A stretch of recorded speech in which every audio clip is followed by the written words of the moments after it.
Let's start from the beginning. Yeah. You got arrested. What happened? So the overlay here is the January 6th so-called select committee, which is selected basically of a bunch of Democrats and 2 Rhino Republicans. It's a committee which Nancy Pelosi herself called unprecedented because it's a totally partisan committee, which I repeatedly called long before I ever got a subpoena, a witch hunt and a kangaroo court designed to build a criminal case against Trump, which you can't do. Okay? You know they put me in that stuff, right? Yeah. They showed a clip of me reading a news article. Oh, interesting. And then claimed that I was a Trump supporter calling for people to go to DC. Never did. They lied. Yeah, Jamie Raskin is a liar and an awful person. Yes.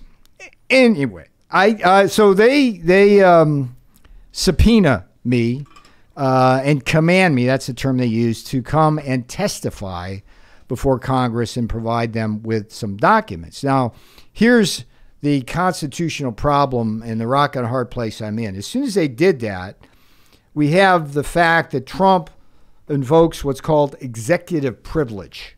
Okay, executive privilege, it goes back to George Washington. It's a doctrine. It might, the word privilege has kind of got a bad rap these days, but the whole idea is for a president to make effective decisions, he has to be able to have confidential discussions with his closest advisors that can't be revealed in the ordinary course of business. So as soon as he invoked in privilege, number one, it was not my privilege to waive.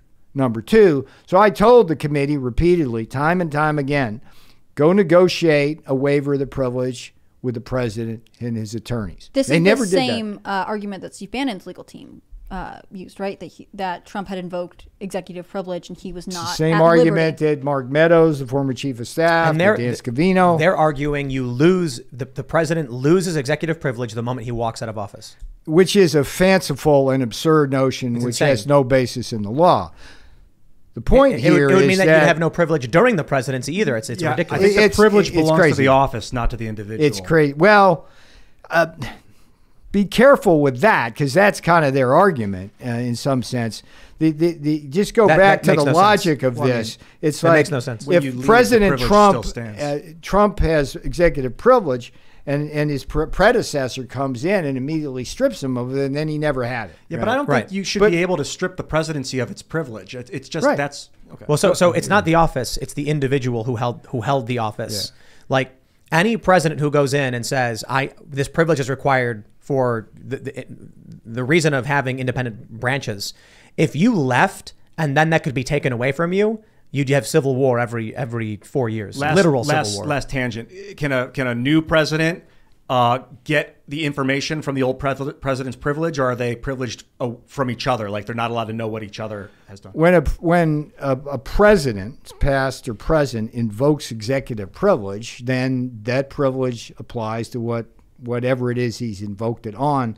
And it's not the authority of his advisors who are considered, the top advisors, we're considered alter egos of the president. In other words, when they subpoena me, it's like subpoenaing the president. So my point here, in terms of my situation, is Trump invokes privilege, not my privilege to waive. The committee does nothing to resolve that issue. And the next thing we know, they pass a resolution to hold both Dan Scavino and myself in contempt for failing to comply with the subpoena, and hijinks ensue. Now, the funny part of the story, and it's darkly comic in a brutal, authoritarian way, is I live literally a field goal kick away from the FBI. I mean, I was a field goal kicker in high school. I could hit the FBI from my balcony in the building I'm in with a field goal. That's how close they are. Yet, what's a good field goal though? How many yards are we talking? Like 40? 40 yards. 40 yards. Yeah. I mean, it's just right there, right? And so, rather than what they should have done with me is call my attorney and arrange what they call a voluntary arrest. This is a misdemeanor. right? Just, hey, we've got an arrest warrant for it. Come on down. We'll do the paperwork, and you'll be out with it with no bail, and we'll deal with this in the courts. That's how it should have went. And 2 days before they took me, I actually talked to the FBI agent and said, hey, whatever you need, I'm happy to cooperate with you guys. And that same day, I'd sent a letter to the attorney at the Justice Department saying, hey, I'm looking for a modus vivendi here. Call this attorney here. I'm stuck between this rock and hard place. So it's just like peace, right? Peace, peace, brother, right? Peace in Hawaii. And so on that Friday, they let me leave my home across the street from them, go to Reagan Airport, sit for an hour in the boarding area, getting ready to go board a plane to Nashville to do Mike Huckabee's show. And I go through, I do my gate ticket thing and walk into the jetway. And the next thing I know, there's 3 armed agents behind me and 2 armed agents coming at me, right? And it's like they take my phone, can't call an attorney, put me in handcuffs, take me down the jetway. And meanwhile, as soon as that's happening, it was like all the newspapers had been leaked. All the media had this leaked, but they kept me in solitary, right? And I get fingerprinted. I go and get leg irons, strip searched. And, one of the common things is like they're walking me down, and this guy, young guy, I got no problem with the people who work at the place. They're just doing their job, unlike the FBI, which seems to enjoy doing that job too much. This guy's walking. I'm supposed to be following him. I'm in leg irons. You ever try to walk in leg irons? It's not easy, right? And then they walk me down to the cell. They take away my tie because they think I'm going to hang myself, and my belt because they think I'm going to hang myself.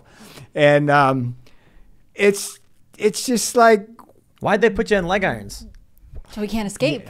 Yeah, I think they wanted the. Well, it's bullying, coercion. Look, Tim. Look. Well, I mean, you're a master sprinter. I mean, you rival Usain Bolt. He was a field goal kicker in high school. Yeah, exactly. I don't know if you guys understand, but this guy, man, is pure athleticism. Yeah. But they wanted the optics. Is really what it is. They wanted the optics, to show you. They want to bully, coerce me, and try to break me. And look, it's These like people are crooked. It's like there's a concept called lawfare that we've been having to deal with in the Trump administration, really big time. It's like, even if I'm never convicted and put in prison for 2 years, which is what they want to do, it's going to cost me well over $1 million just to defend myself. And I'm, over a misdemeanor. Over a misdemeanor. And I'm not one of the Wall Street guys who was in the Trump administration. I was a college professor before I got here. It's like, what the hell? It's like, what's going on here, guys? So you get the bigger issue, though, and I get back, look, the Taking Back Trump's America book, it's a mission for me. It's also my legal defense one, but we got to get the House back. We got to get the House back in November. I don't think it's bullying. I don't think it's bullying. What do you think it is? I think they want to send a message to anybody who would work with Trump if Trump wins. We will put you in leg irons. I agree with that. It's like, who wants to go into government service? I mean, all I ever did was save lives and create jobs there. Nobody ever accused me of doing anything but that. The response from anyone who would want to work with Trump after seeing what they did to you should be to proudly assert they want to work with Trump and try 10 times harder to work with Trump in the next administration. Make them realize when they do things like this, people will only become more resolved and stand up for what they believe in. This is why the United States doesn't negotiate with terrorists. This is what I learned doing all the hostile environment stuff, training with the overseas, like when you're dealing with terrorists. Terrorists don't like, in many circumstances, to kidnap Americans because the United States government will not negotiate at all. They'll just send special forces or whatever to go and wipe them out and rescue the Americans, or the Americans die. And so what ends up happening is typically, at least this is what, how it was a while ago. Things changed with ISIS. You could have an American gets kidnapped in the Middle East. They go, he's an American, leave. I don't want to deal with it. But a German guy or a Spanish guy, those countries, they pay up instantly. So what happens? They're more likely to be kidnapped. So the message you need to send when they do things like this, they want to scare you. Make yourself stand up, be 10 times more resolved and say, okay, if you want to play these games, we're gonna try twice as hard, 10 times as hard to stand up for what we believe in, work with Trump, and take back America. Couldn't agree with you more. There's also just the very practical matter of taking back the House of Representatives and getting the investigatory powers in the hands of Republicans, who will then send out the subpoenas to the FBI, to the Justice Department, to the National Archives, to the Democrats on Capitol Hill, to the White House. Tim, this all stinks to high heaven. I mean, this is like Banana Republic stuff. Yep. Where whoever's in power tries to punish and imprison whoever was in power before so that they can't come back. I mean, it's a story that's been going on for hundreds of years in countries around the world. We just never thought it could happen here. Why do you think it's happening here? I mean, at one point you were a Democrat, right? Do you think that the party has fundamentally become flawed, or what evolution has taken place? Well, if you look at the Democrat Party itself, the Democrat Party that I associated with was blue collar America. It was the MAGA folks who want real wages and decent jobs rising, and the Democrat Party lost their way long ago. I mean, I just want to pause real quick and be like, they were the party of slavery and Jim Crow and the Klan and all that stuff. Well, there is that too. Yeah, they've had a lot of problems for a long time. Look, I think probably all of us sitting around this table are more pragmatists rather than partisans. I wanted, when I registered as a Republican, I wanted to register as a Trump Republican because I know what that means. Yeah, one of the cool things in the Taking Back Trump's America book is to walk through what I call the iron triangle of MAGA. Right? It's like the rhinos love tax cuts. They love deregulation. Hey, Trump Republicans are on board with that. Fine. Strategic energy dominance. That too. Okay, what differentiates the Trump Republicans? It's an end to endless wars. It's secure borders. And at the top of that triangle or pyramid, it's fair trade and a level playing field so blue-collar manufacturing workers can compete against the sweatshops of Asia and the subsidies of Europe. And that's what really Trump republicanism means to me. And we had, look, what is it? Bill Parcells, NFL, you are what your record says you are. Our record in the Trump administration, strip all the rhetoric away, says that we built the strongest economy in modern history.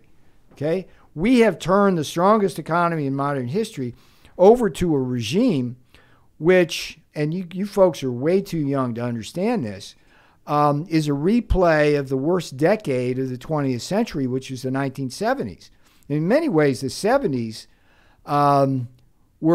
they certainly rivaled the Great Depression years because just for the sheer length of time they went on. I mean, you can't imagine what it's like to have mortgage rates at 15%. I mean, that's like, you'd say you're out of your mind, Navarro. No, you go back in the 70s, and the misery index of Reagan was, double, 10% in unemployment rate, 10% interest rates. And you were in the Reagan White House, right? No? No, it never was in. Interestingly enough, and forgive me if I mention this, but I explain that back in the 80s when I was getting my PhD at Harvard, I did have a chance to do that. There was a guy, Murray Wiedenbaum, who was the chairman of economic advisors, and he invited me to be his speechwriter, essentially, because I did like op-eds back then, like in the Wall Street Journal, and I caught his eye. But I decided that if I ever left Harvard, I'd never come back and finish. So I think I probably made the right choice there. Thanks for checking out this segment from the Timcast IRL podcast. But if you want to check out the full show live, tune in Monday through Friday at 8 p.m. And if you want more special access content, head over to timcast.com and become a member. Your membership helps sustain this company, keep our journalists employed, makes this show happen, and you will get access to exclusive members-only segments of the Timcast IRL podcast, and there's a massive library to check out. So again, go to timcast.com or tune in Monday through Friday at 8 p.m., and we'll see you all there.